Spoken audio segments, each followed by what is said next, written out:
బండారు శ్రావణి సింగనమల నుంచి ప్రాతినిధ్యం వహిస్తున్న తెలుగుదేశం పార్టీ ఎమ్మెల్యే, రాష్ట్ర వ్యాప్తంగా గుర్తింపున్న నాయకురాలు.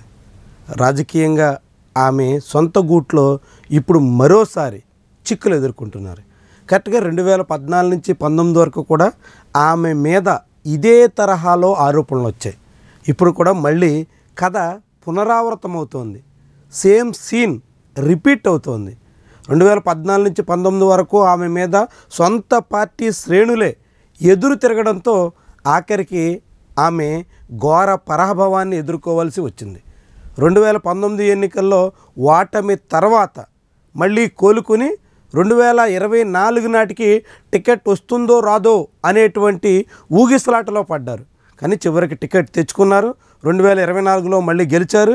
ఇప్పుడు మళ్ళీ ఏడాది తిరగకుండానే అప్పట్లానే పార్టీ కార్యకర్తలతో ఆమె సఖ్యంగా ఉండడం లేదు అనేటువంటి విమర్శల్ని ఎదుర్కొంటున్నారు. తెలుగుదేశం పార్టీ శ్రేణులే ఆమె మీద తిరుగుబాటు చేసేటంత వరకు పరిస్థితి వచ్చింది. ఇది ఇప్పుడు బండారు శ్రావణిశ్రీకి పెద్ద సమస్యగా మారబోతోంది. ఆమె ఈ వివాదాన్ని, ఇలాంటి సమస్యని ఏ రీతిలో ఎదుర్కొంటారు అన్నది ఆమె భౌతవ్యాన్ని నిర్ణయించబోతోంది. వాస్తవానికి సింగనమలలో తెలుగుదేశం పార్టీకి గట్టి పట్టు ఉంది, బలమైన పునాదులు ఉన్నాయి. అలాంటి నియోజకవర్గంలో ఆమె అనూహ్యంగా 2014లో తెర మీదకు వచ్చి అఖండమైనటువంటి మెజార్టీతో గెలిచారు.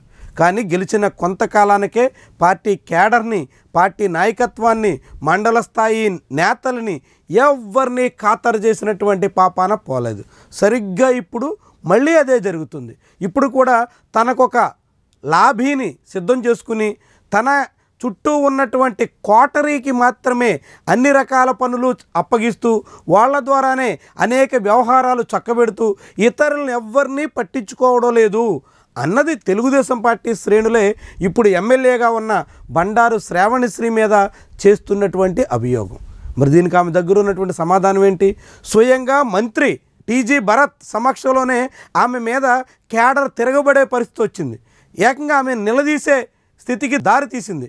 ఆమె మీద తీవ్రంగా మండిపడే పరిస్థితి ఎదురైంది. మంత్రి కూడా అవాక్కయ్యేలాగా ఎమ్మెల్యే మీద కేడర్ ఎదురు తిరగడంతో ఏం చేయాలో పాలుపోయినటువంటి పరిస్థితి ఏర్పడింది. అక్కడి నుంచి అనూహ్యంగా మంత్రి అర్ధాంతరంగా వెనుదిరగాల్సినటువంటి స్థితి ఏర్పడింది. ఇలాంటి పరిస్థితిని ఎందుకని ఆ ఎమ్మెల్యే కొని తెచ్చుకుంటున్నారు అంటే చాలామంది చెబుతున్నటువంటి అంశం, ఆమె తల్లి పెత్తనం కారణంగానే ఇలాంటి సమస్యలు వస్తున్నాయి. ఆమె తీరు వల్లే నియోజకవర్గంలో తెలుగుదేశం పార్టీ నాయకత్వానికి ఎమ్మెల్యేకి మధ్య వైరుధ్యం పెరుగుతోంది అనేటువంటి వాదన వినిపిస్తోంది. ఎమ్మెల్యే తల్లితో పాటుగా ఎమ్మెల్యే చుట్టూ ఉన్నటువంటి కొందరు ఆమె బంధువులు, ఆమె ఇంట్లో ఉన్నటువంటి మనుషులు సాగిస్తున్నటువంటి వ్యవహారాలతో టీడీపీ మండల స్థాయి నాయకత్వం పూర్తిగా విసిగిపోయినట్టుగా కనిపిస్తుంది. ఇప్పుడు ఏడాది తిరిగేసరికి ఇలాంటి పరిస్థితి వస్తే రేపు స్థానిక సంస్థల ఎన్నికల సమయంలో ఎమ్మెల్యేకి ఇంకెన్ని చుక్కలు చూడాల్సి ఉంటుంది, భవిష్యత్తులో ఆమె ఎన్ని చిక్కులు ఎదుర్కోవాల్సి వస్తుంది అన్నది చాలా పెద్ద సమస్యగా కనిపిస్తుంది.